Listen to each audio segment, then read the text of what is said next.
Mama Mwavita, mama yangu, leo nakuimbia kwa moyo wangu wote.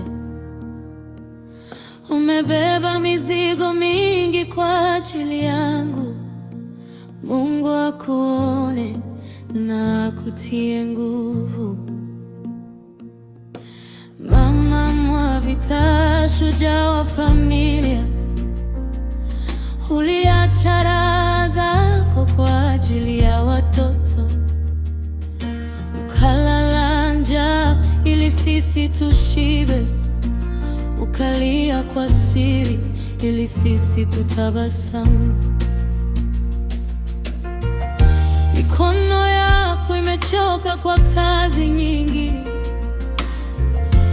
macho yako yameona mengi duniani, lakini upendo wako haujawahi kupungua. Umeendelea kutulinda kila siku. Mwavita, mama Nyendo, tunakuombea usiku na mchana. Mungu wa mbinguni akushike mkono, akupe afya na amani moyoni. Mwavita, mama Nyendo, machozi yetu ni sala mbele za Mungu. Mateso haya yatapita kwa jina lake, na furaha itarudi tena nyumbani. Leo mwili unaumwa, lakini moyo usivunjike, maana Mungu bado yupo upande wako.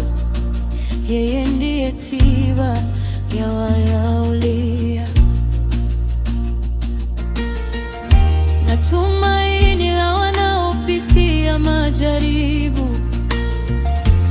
Umetufundisha kupenda na kusamehe, umetufundisha kumtegemea Mungu, na hata leo ukiwa kitandani,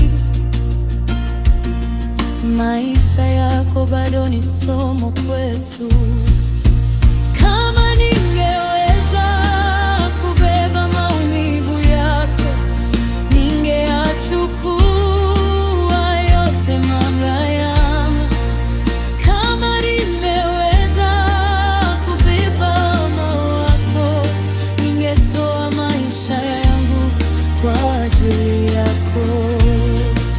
Lakini ninaloweza ni kukuombea na kukuambia tunakupenda sana.